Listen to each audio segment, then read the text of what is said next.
let's move on to the second question. So a coil of 40 turns is wound around a long solenoid having 75 turns of wire per cm and has a radius of the 3.0 cm. Okay, so interesting. Okay, this is a very interesting question. Okay, so you have a solenoid and you have a coil of 40 turns wound around the long solenoid. Interesting. Okay, so you have a long solenoid. Okay, a solenoid is a spring-shaped like thing. Okay, so this is your long solenoid. Then this solenoid here, you know that, shouldn't label, they don't give you the length of the solenoid, but they tell that this solenoid has a small end of 75. Okay, because it's 75 per cm. Okay, this is the number of turns per unit length.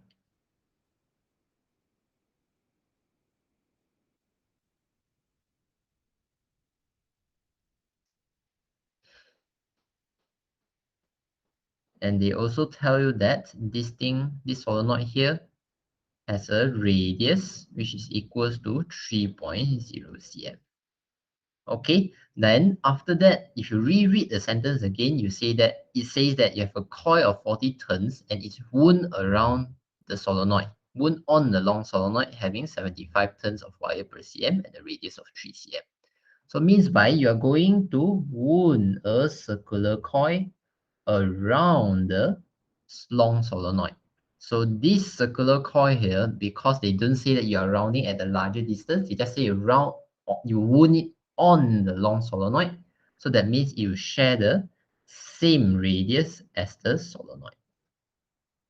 Okay, so it means that if you have a solenoid here,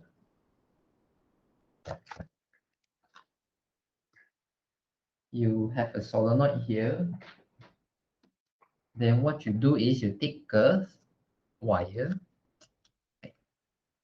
then you wound around the solenoid. Okay, something like this. You take a wire and wound around the solenoid. So the wire, the circular coil that is wounding around the solenoid should have the same radius as the solenoid. Okay, because it's wound around it. Okay.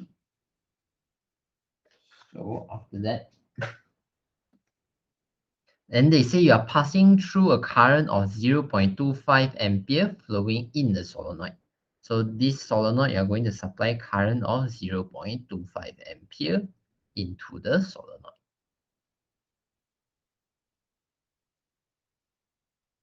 Okay, let's change everything to the correct unit. The radius here, oh, so many colors. Okay, let's use blue for radius. The radius is 3.0 cm, which is equivalent to 0.030 meter. Okay, this is the R of the solenoid. But you know that the R of the solenoid will be equals to the R of the coil. Okay, coil usually have no length. When we talk about coil, it usually has zero length. It's just wound around the same place. If you have a solenoid, then it has length. Okay, so you can therefore say that because the R of the solenoid, the radius of the solenoid should have the same radius as the radius of the coil.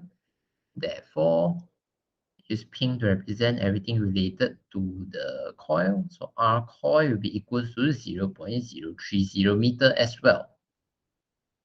Okay. The N over here is for the solenoid, so I use black. So it's the number of turns per unit length. So it's 75 per 1 cm. So it's equivalent to 75 per 0.01 meter. Therefore, you can get is equals to 700 divided by 0.177, 7,500 7,500 turns per meter. Okay, conversion. Okay. So what are you going to do now? The question asks you to determine the magnetic flux density inside the solenoid. Again, magnetic flux density is just equals to the magnetic field strength. So they want you to find the magnetic field strength inside the solenoid. Okay, so this is a question from chapter 4 actually. This one should be related more to chapter 4 rather than chapter 5 right now, because they ask you to find the magnetic field inside the solenoid. Why is there a magnetic field inside a solenoid? Because you are passing through a current through the solenoid. And you learn that current flowing in the solenoid will create a magnetic field inside the solenoid. And you learn that if it's at the end of the solenoid, the magnetic field will be half of mu small n I. And learn that at the center over here, the magnetic field will be mu naught n I. Therefore, from here you can, they say they want inside the solenoid, so you can assume that it's the center of the solenoid. So you can find the magnetic flux density B by taking mu naught n I. So everything is here, you just need to substitute it in. 4 pi times 10 to the power negative 7. Number of turns per unit length is 7,500 per meter. Then the current is 0.25. So if you calculate everything, I believe you should be able to get the answer, which is 2.36 times 10 to the power of negative 3 Tesla. Okay, so this is the magnetic field strength at the center of the solenoid. Okay, and it's equivalent to the magnetic flux density inside the solenoid. Okay, so next question, the magnetic flux through the solenoid. So now they are asking for the solenoid. Then what for did they ask about the coil? Why did they introduce a coil? I don't know why they introduced a coil, but now they ask for the magnetic flux through the solenoid. Okay, so magnetic flux through the solenoid, it's again phi equals to B dot A. This is not magnetic flux linkage of the solenoid through the solenoid. They're just asking the magnetic flux through the solenoid. So you don't have to multiply by n. It's just for one single turn only. So you can take B A cos theta. Okay, so you know that the magnetic field created by a solenoid will be having this shape. Okay, I'm not checking the direction. I'm just saying that this is the magnetic field that is produced by a solenoid.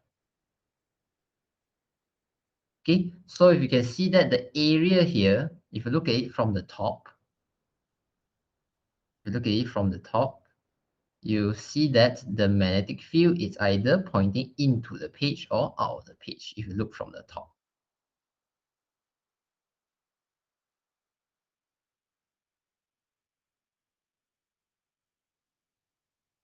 Okay, if you look from here, then this is what you see.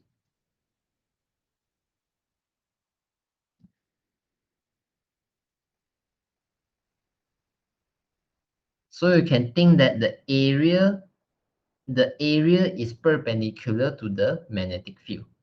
Okay. I think I messed up the color scheme.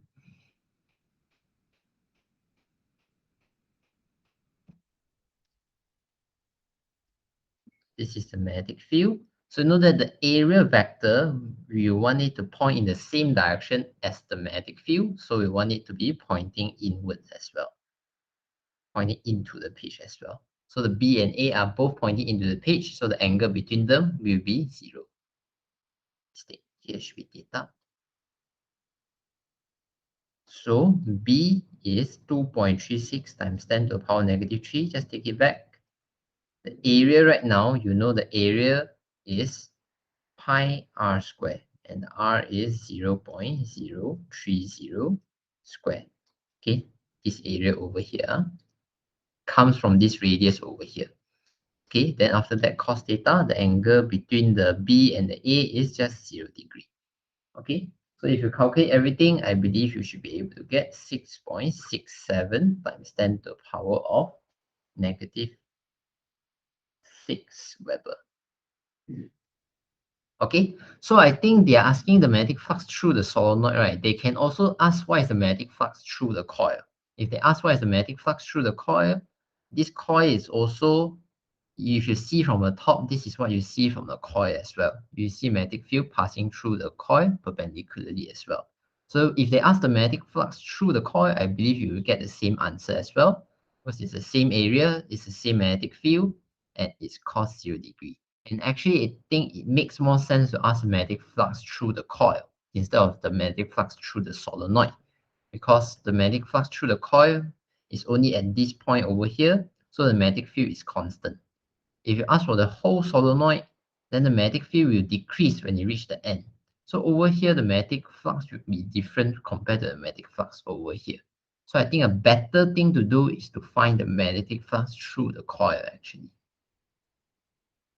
Okay, so the coil over here, the area is just pi r square, and the B is just the B at the center produced by the solenoid, and cos theta will just be the angle between B and A, so that's 0 degree. So this is what we substitute to get the answer.